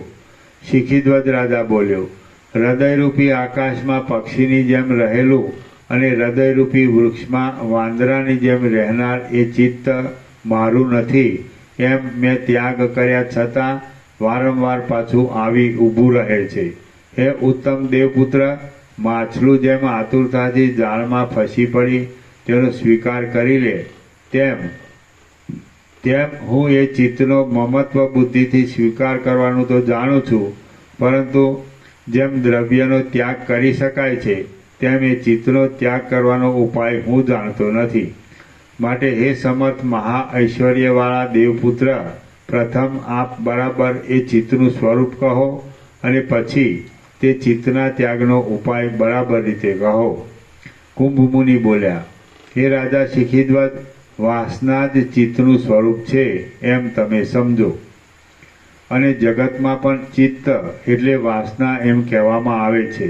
એ ચિત્તનો ત્યાગ અતિ સહેલો છે અને નિમેષના કરતાં પણ ઓછા સમયમાં સુખે સાધી શકાય તેવો છે. રાજ્ય કરતાં પણ અધિક આનંદ આપનાર છે અને ફૂલથી પણ વધારે મનોહર છે. જેમ કોઈ પામર પ્રાણીને સામ્રાજ્ય દુઃખ વડે સાધી શકાય તેવું મુશ્કેલ લાગે, અને જેમ તૃણનું મેરુપણું થવું મહા મુશ્કેલ ભાષે, તેમ મનનો ત્યાગ પણ મૂર્ખ માણસને મહાકષ્ટ વડે સાધી શકાય તેવું મુશ્કેલ લાગે છે. શિખીધ્વજ રાજા બોલ્યો, મેં ચિત્તનું વાસનામય સ્વરૂપ તો જાણ્યું, પરંતુ એ ચિત્તનો ત્યાગ વજ્રને ગળી જવા કરતાં પણ વધારે મુશ્કેલ છે એમ હું માનું છું. જે ચિત્ત આ સંસારરૂપી સુગંધની ઉત્પત્તિને માટે પુષ્પના જેવું છે, જે દુઃખરૂપી બળતરા પેદા કરવામાં અગ્નિ જેવું છે, જે જગતરૂપી કમળની સ્થિતિ માટે કમળદંડના જેવું છે, જે મોહરૂપી પવન ઉત્પન્ન કરવામાં આકાશના જેવું છે, જે આ શરીરરૂપી યંત્રને ચલાવનાર છે તથા હૃદયરૂપી કમળમાં જે ભમરાની પેઠે રહેલું છે, તે ચિત્તનો સહેલી રીતે ત્યાગ થઈ શકે તે આપ કહો. કુંભમુનિ બોલ્યા, હે સુશીલ રાજા, મૂળ, છોડ, ડાળી, પાંદડા વગેરે સહિત સર્વ અંશે ચિત્તનો જે નાશ થવો તે જ આ સંસારનો નાશ સમજવો, અને ચિત્ત ત્યાગ પણ તે જ છે એમ દીર્ઘદર્શી આત્મવેત્તાઓનું કહેવું છે. શિખીધ્વજ રાજા બોલ્યા, ચિત્તના ત્યાગ કરતાં તેનો નાશ કરવો એ વધારે સિદ્ધિ આપનાર છે એમ મને લાગે છે. કેમ કે કોઈ વ્યાધિનો મમતા મૂકી દેવારૂપી ત્યાગ ભલે 100 વખત કરાય, પરંતુ તેનો નાશ થયા વિના એ વ્યાધિનો અભાવ શું અનુભવમાં આવે કે ન જ આવે? કુંભમુનિ બોલ્યા, અહંકારરૂપી બીજથી ઉત્પન્ન થનારા ચિત્તરૂપી વૃક્ષને શાખા, ફળ અને પાંદડા સાથે મૂળમાંથી ઉખેડી નાખો અને આકાશની પેઠે આવરણ તથા વિક્ષેપ વગરના અસંગ અને વિશાળ હૃદયવાળા થાઓ. શિખીધ્વજ રાજા બોલ્યો, હે દેવપુત્ર, ચિત્તનું મૂળ શું છે? અંકુર શો છે?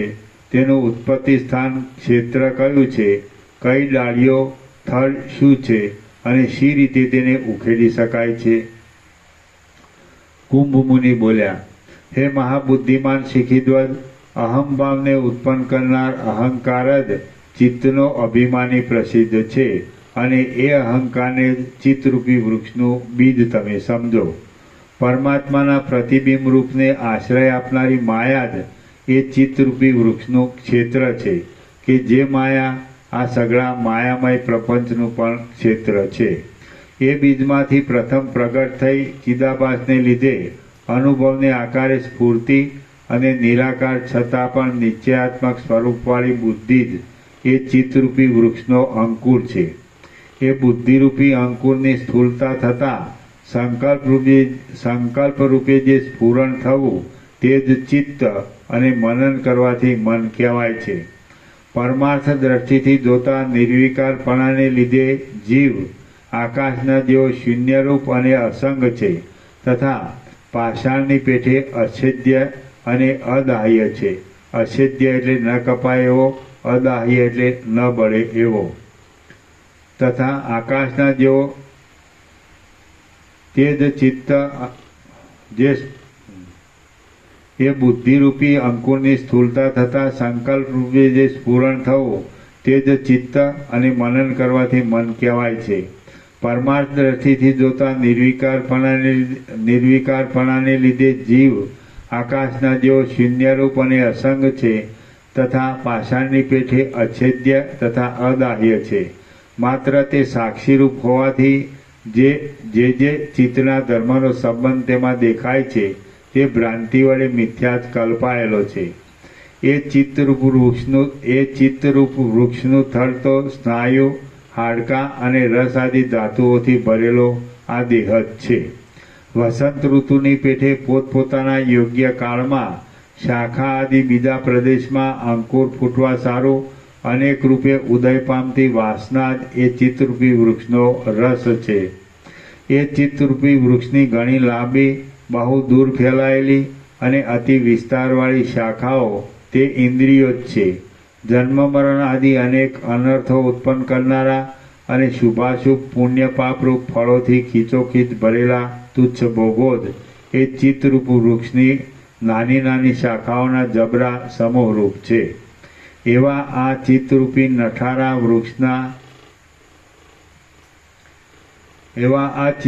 નઠારા વૃક્ષની શાખાઓને છેદી નાખતા તમે તેના મૂળને પણ ઉખેડી નાખવા અત્યંત યત્ન કરો.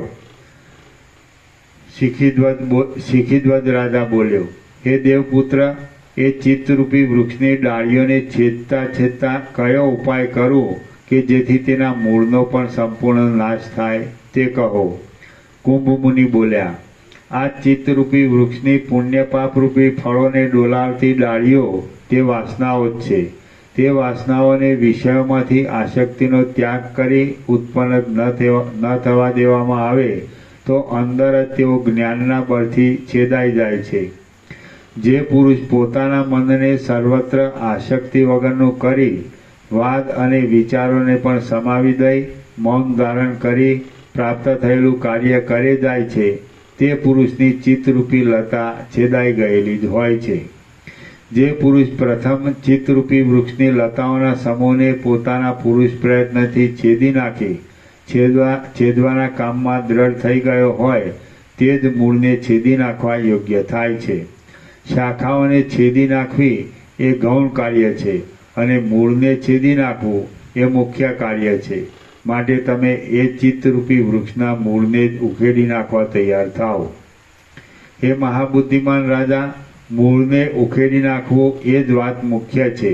માટે તમારે એ ચિત્તરૂપી બાવળને સારી રીતે મૂળમાંથી બાળી નાખવો અને તેમ કરવાથી ચિત્તનાશ પણ સિદ્ધ થઈ જશે. શિખીધ્વજ રાજા બોલ્યો, હે ઋષિ મહારાજ, એ ચિત્ત વૃક્ષના અહંકારરૂપી બીજને કયો અગ્નિ બાળવાને શક્તિવાળો થાય? કુંભમુનિ બોલ્યા, હે રાજા, હું કોણ છું એ રીતે પોતાના આત્માનો વિચાર કરવો એ જ આ ચિત્તરૂપી વૃક્ષના અહંકારરૂપી બીજને બાળી નાખવામાં અગ્નિરૂપ છે. શિખીધ્વજ રાજા બોલ્યો, હે મહારાજ, હે દેવપુત્ર, મેં મારી બુદ્ધિ વડે એ સંબંધમાં પૂર્ણ રીતે ઘણીવાર વિચાર કર્યો છે કે પૃથ્વી અને વન સમૂહથી સુશોભિત આ જગત જડ હોવાથી હું નથી. તેમ પર્વતની તળેટી, જંગલ કે પાંદડાનું હલનચલન વગેરે પણ હું નથી. દેહાદિક કે લોહી, માંસ, હાડકાં આદિ પણ જડ હોવાને લીધે હું નથી. તેમ જ્ઞાનેન્દ્રિય, કર્મેન્દ્રિય, મન, બુદ્ધિ અને અહંકાર એ સર્વ પણ જડ હોવાથી હું તેમાંનું કશું નથી. હે મહારાજ, જેમ સુવર્ણમાં કડાપણું કલ્પી લેવામાં આવે છે તેમ આ અનંત ચૈતન્યરૂપ આત્મામાં હું, તમે ઇત્યાદિ અનેક વિકલ્પો કલ્પાયેલા છે. સર્વ જડ પદાર્થોનું રૂપ તપાસવા જતાં સાવ મિથ્યા હોવાથી વાસ્તવમાં તે છે જ નહીં. જેમ કોઈ મોટું વૃક્ષ સર્વનું આકાશ અધિષ્ઠાન હોવાથી જેમ કોઈ મોટું વૃક્ષ આકાશમાં રહ્યું હોય તેમ આ 14 લોક આદિની સ્થિતિના આધારરૂપ અને સર્વ શબ્દ આદિ વિષયોના કારણરૂપ બ્રહ્માંડ આદિ જડ વર્ગ પણ એ પરમાત્મામાં જ આરોપિત દ્રષ્ટિથી રહેલો છે. પરંતુ તે સર્વની સત્તા કાંઈ પણ પરમાત્માથી જુદી પડી શકતી નથી. આ પ્રમાણે હું અહંકારરૂપી મળને દૂર કરવાનો ઉપાય જાણું છું. છતાં હે દેવપુત્ર, અંદર જે સાક્ષી ચૈતન્ય છે તેને હું ઓળખી શકતો નથી. તેથી મારા મનને બહુ જ દુઃખ થાય છે. કુંભમુનિ બોલ્યા, હે મહાબુદ્ધિમાન નિષ્પાપ રાજા, જડ પદાર્થોથી લઈ અહંકાર સુધીના દેખાતા પદાર્થો તમે નથી તો પછી તમે કોણ છો? શિખીધ્વજ રાજા બોલ્યો, હે વિદ્વાનોમાં ઉત્તમ દેવપુત્ર, જેના વિશે આ સર્વ શબ્દાદિક વિષયો અનુભવાય છે અને જે વડે બુદ્ધિ દ્વારા શુભ અશુભ તથા ઇષ્ટ અનિષ્ટનો નિર્ણય કરાય છે તે નિર્મળ ચૈતન્ય માત્ર જ્ઞાન સ્વરૂપ હું છું. એવા મારા શુદ્ધ જ્ઞાન સ્વરૂપમાં જે મેલ લાગવો જોઈએ તે કંઈ કારણપૂર્વક છે કે વગર કારણે વળગેલો છે તે હું જાણતો નથી અને હજી ખરું પરમ પદ સમજ્યો નથી. વળી હે મહારાજ, પોતાના સ્વરૂપમાં જણાતો એ મેલ મિથ્યા છે તો પણ હું તેનો ત્યાગ કરવાને સમર્થ થતો નથી. તેથી મને ખૂબ જ દુઃખ થાય છે. કુંભમુનિ બોલ્યા, હે મહાપરાક્રમી રાજા શિખીધ્વજ, તમને એવો મોટો કયો મેલ વળગ્યો છે કે જેથી તે ભલે સત્ય હોય કિંવા મિથ્યા હોય પરંતુ તમે અજ્ઞાની થઈ રહ્યા છો?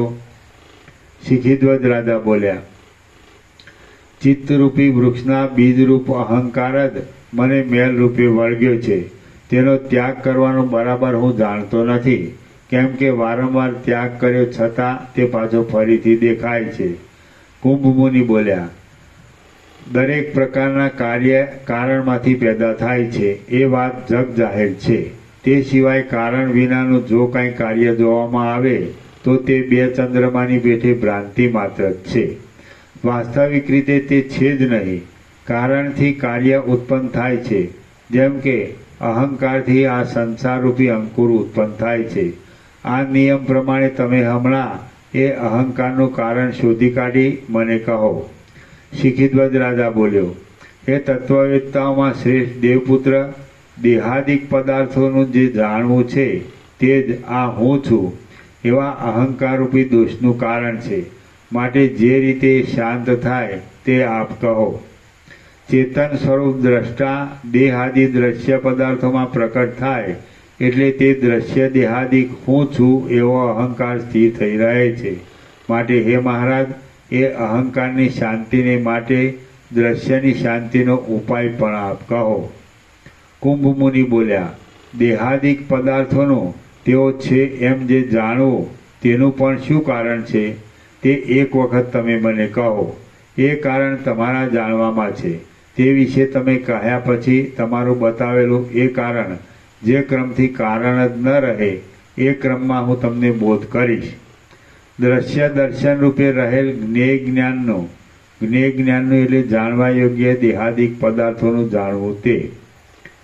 દ્રશ્ય દર્શન રૂપે રહેલ જ્ઞેય જ્ઞાનનું મિથ્યાપણું હોવાથી ખરું જોતા તેનું કાંઈ પણ કારણ નથી, છતાં તમારી નજરમાં જે કારણ રૂપે આવી હોય તે તમે કહો. શિખીધ્વજ રાજા બોલ્યો, હે દેવપુત્ર, જ્ઞેય જ્ઞાનને આધારે સ્ફુરેલા એ દ્રશ્ય દર્શનનું કારણ શોધવા જતાં દેહાદિક સર્વ પદાર્થોની સત્તા જ તેના કારણરૂપ જણાય છે. કેમ કે જો એ દેહાદિક પદાર્થો હોય તો જ તેનું જાણવું બની શકે તથા જ્ઞેય અને જ્ઞાન કે દ્રશ્ય દર્શન આદિ વિભાગ પડી શકે. જેમ પવનનું સ્ફુરવું પવનના સમૂહ રૂપે દેખાય છે, તેમ જ્ઞાન જ પદાર્થોની સત્તાને લીધે તે રૂપે બની જઈ અસત્યના જેવા દેહાદિક આકારોને રૂપે ભાસે છે. તેમ જ્ઞાન જ એટલે જાણવું જ, તેમ જ્ઞાન જ પદાર્થોની સત્તાને લીધે તે રૂપે બની જઈ અસત્યના જેવા દેહાદિક આકારોને રૂપે ભાસે છે. એ સર્વ દેહાદિક પદાર્થોની સત્તાનો અભાવ એટલે દેહાદિક પદાર્થો છે જ નહીં એવું ભાન થવું તે.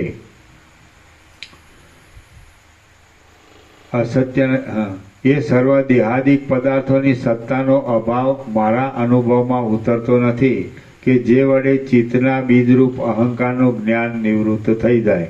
અહંકારનું જ્ઞાન એટલે હું દેહાદિક પદાર્થરૂપ છું એવી સમજણ, કે જે વડે ચિત્તના બીજરૂપ અહંકારનું જ્ઞાન નિવૃત્ત થઈ જાય. માટે એ પદાર્થ સત્તાનો અભાવ આપ મને સમજાવો. કુંભમુનિ બોલ્યા, જો કદાચિત દેહાદિક પદાર્થોની સત્તા વિદ્યમાનપણું હોય તો તે જાણવાનો વિષય હોવાથી હજી તમારું જાણવું પણ ઘટી શકે, પરંતુ દેહાદિ પદાર્થોની સત્તાનો અભાવ હોવાથી વસ્તુતઃ એ કશું પણ ન હોવાને લીધે તમારું એ જાણવું વિષય રૂપે કોને ગ્રહણ કરે? શિખીધ્વજ રાજા બોલ્યો, જેમ પ્રકાશ અંધારારૂપ ન કહી શકાય તેમ જે પદાર્થનું સ્વરૂપ પ્રત્યક્ષ આદિ પ્રમાણથી અનુભવમાં આવતું હોય તેને મિથ્યા કેમ કહી શકાય? હે દેવપુત્ર, આ દેહ અવયવવાળો છે, ક્રિયા કરે છે અને સુખ દુઃખના ફળ ભોગવે છે. તે સદાકાળ આપણા જોવામાં અને અનુભવવામાં પણ આવે છે, તો પછી તે નથી એવું ઉલટું કેમ કરી શકાય?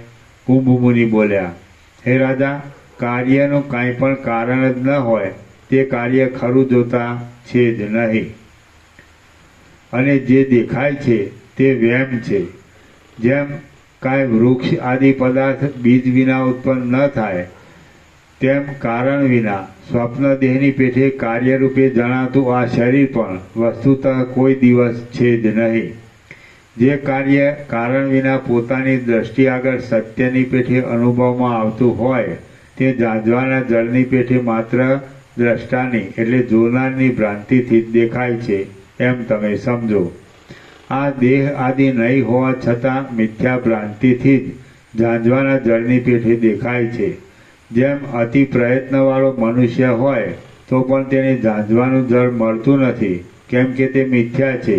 તેમ દેહાદિકનું પણ મિથ્યાપણું તમારે સમજવું. શિખીધ્વજ રાજા બોલ્યો, વાંઝણી સ્ત્રીને બાળક જ ન હોય એટલે તે બાળકના ઘરેણાં શોભે છે કે નહીં એ શંકા થતી નથી. તે જ પ્રમાણે જેમ બે ચંદ્ર કદી હોઈ શકતા નથી, તેમ આ દેહાદિ બધા મિથ્યા છે. કુંભમુનિ બોલ્યા, હે શિખીધ્વજ રાજા, કારણ વિના સ્વપ્નની પેઠે કાર્યરૂપે દેખાતું આ દેહાદિ હાડકાનું પાંજરું ઉત્પન્ન જ નહીં થયેલું હોવાથી વસ્તુતઃ છે જ નહીં એમ તમે જાણો. શિખીધ્વજ રાજા બોલ્યો, હે મહામુનિ દેવપુત્ર, હાથ પગ આદિ અવયવવાળા અને નિત્ય અનુભવમાં આવતા આ શરીરનું કારણ તેના પિતા શા માટે નથી? કુંભમુનિ બોલ્યા, જે પદાર્થની સત્તા જ નથી તેનું કારણ તેના પિતા આદિ પણ ક્યાંથી હોઈ શકે? જે પિતાને તમે કારણ ગણો છો તેનું કોઈ કારણ નથી, એટલે તે મિથ્યા છે. અને મિથ્યા પદાર્થથી જે થાય તે સત્ય હોય કે? સર્વ પદાર્થોનું અને કાર્યનું જે કારણ છે તે બીજ કહેવાય છે. હે પ્રિય રાજા, એ બીજ વિના જગતમાં અંકુર જ ઉત્પન્ન થતો નથી. માટે જે કાર્યનું અહીં કાંઈ પણ કારણ ન દેખાતું હોય તે પદાર્થ બીજ ન હોવાને લીધે પોતે છે જ નહીં, એટલે તે દેખાય છે તે એક ભ્રમ જ છે. જે પદાર્થ પોતાનું બીજ જ ન હોવાને લીધે છે જ નહીં તેનું ભાન થવું એ વાત તો બે ચંદ્રમાની પ્રતીતિ થવી, ઝાંઝવામાં જળની પ્રતીતિ થવી અને વંધ્યાપુત્ર એ સર્વની પેઠે બુદ્ધિની ભ્રાંતિથી જ થયેલ છે. શિખીધ્વજ રાજા બોલ્યો, આ ત્રણેય લોકમાં પુત્ર, પિતા, પિતામહ એ સર્વની પ્રથમ ઉત્પત્તિ થવામાં આદિ કરતા ઈશ્વર શા માટે કારણરૂપ નહીં? કુંભમુનિ બોલ્યા, હે રાજા, જો પરબ્રહ્મ સિવાય બીજા કોઈ પણ પદાર્થની સત્તા જ નથી તો પછી પોતાનું કાંઈ કારણ ન હોવાથી એ ઈશ્વર પણ બ્રહ્મ સત્તાથી જુદા નથી. તે આપણને ભ્રાંતિ વડે જુદા ભાસતા હોવા છતાં પોતાના બીજરૂપ બીજું કાંઈ નિત્ય વાસ્તવ કારણ ન હોવાને લીધે સર્વ આત્મરૂપ જ હોવાથી આત્માથી કાંઈ પણ જુદા નથી. ફક્ત ઝાંઝવાના જળની પેઠે ભ્રાંતિ રૂપે જુદા જણાય છે. આ સૃષ્ટિ રચનારૂપી ક્રિયા કરવાપણું તેમાં ભ્રાંતિ વડે જ કલ્પાયેલું છે અને સૃષ્ટિકર્તા પરમેશ્વરના અનંત સ્વરૂપની અંદર તે સઘળું રહેલું છે એમ ફક્ત ભ્રાંતિ વડે જ ભાસે છે. આ પ્રમાણે હિરણ્યગર્ભથી માંડી પોતાના દેહ સુધીની સર્વ કાર્ય પરંપરા સ્વપ્ન સૃષ્ટિની પેઠે મિથ્યા જ છે. એ યુક્તિથી તમને સમજાવી તમારા ચિત્તમાં દ્રઢ બેસી ગયેલી દ્રશ્ય વર્ગના સત્યપણાની ભ્રાંતિ મેં દૂર કરાવી દીધી અને હવે જે કાંઈ આભાસ રૂપે શેષ રહે છે તે પણ હું મટાડી દઈશ. હે રાજા, ઉપર જણાવ્યા પ્રમાણે જુદું કાંઈ પણ ન હોવાને લીધે સર્વ પરબ્રહ્મ જ હોવાથી સૃષ્ટિકર્તા ઈશ્વર પણ તે પરમાત્મા રૂપ જ છે અને જે અનેક સૃષ્ટિ રૂપે પ્રકાશે છે તે પણ ચૈતન્ય રૂપ આત્મા જ આત્મામાં પ્રકાશે છે તથા તે આત્માએ પોતે જ પોતાના આત્મા વડે બ્રહ્મા ઇત્યાદિ પોતાના નામો કલ્પેલા છે. એમ વિચાર કરવાથી આ સઘળું શાંત પરબ્રહ્મ રૂપ જ ભાસે છે. શ્રી યોગ વાસિષ્ઠ મહારામાયણમાં નિર્વાણ પ્રકરણના પૂર્વાર્ધનો શિખીધ્વજ અવબોધન નામનો સર્ગ 94મો સમાપ્ત. ઓમ ઓમ ઓમ. 1065. પ્રસાદ આપી દો.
વડોદરામાં બેબીએ ભાઈ કરીએ જાતે બનાવી છે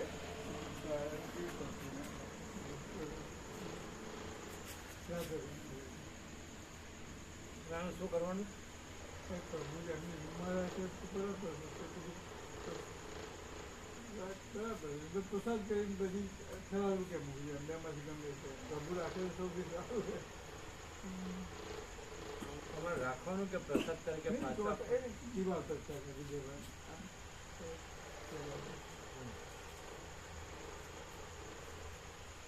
આમાં રાખવાનું કે આમ લઈ લેવાનું?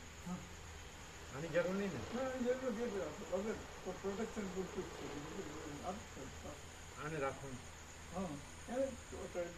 રૂમમાં કા દિવાલ પર ચોંટાડી દેવાનું આ પ્રભુના રૂમમાં કે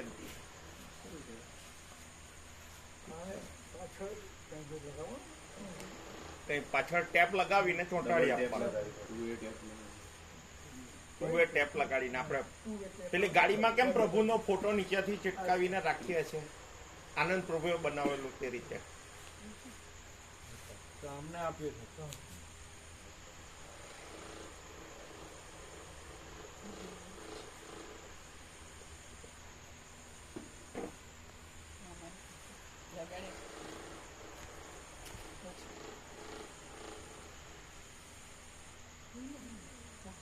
ફોટો જો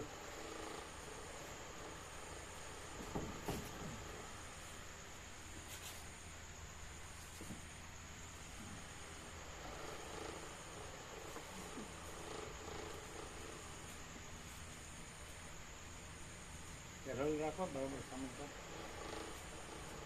નામ ઉભા રહ્યો સામે સમાંતર રાખો, ઊંચું નીચું ના રાખો.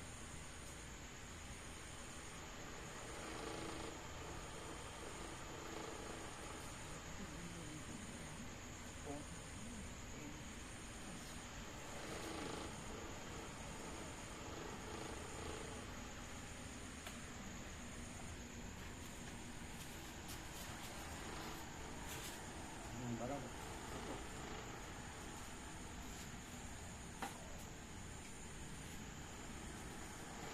આ રીતે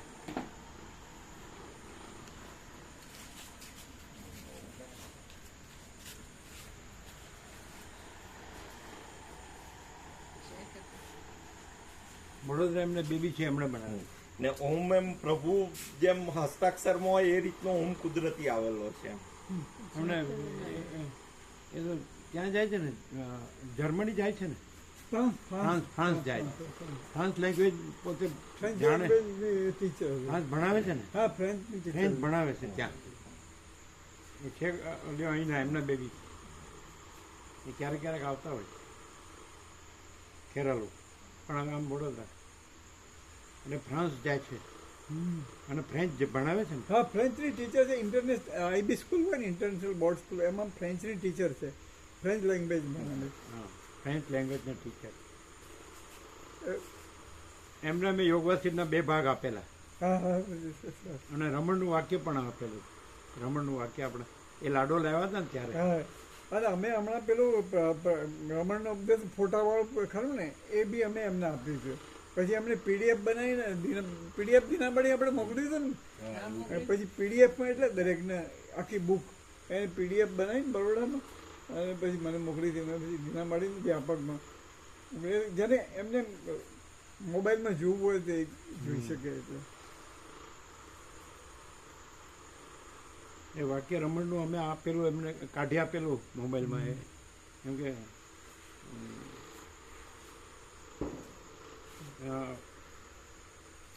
infinite pure consciousness is our real self. હા એ હતા પૂર્ણ બ્રહ્મમાં એ એની અને પછી એણે પોતે પછી ફોટો પાડી દીધો. એને 2 બેબીઓ છે ને. હા બે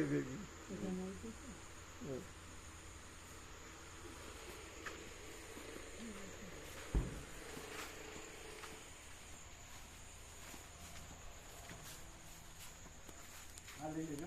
હા, ગોકળાની બાજુ પર જવા દો. હા આ બધું લઈ લેજો. હા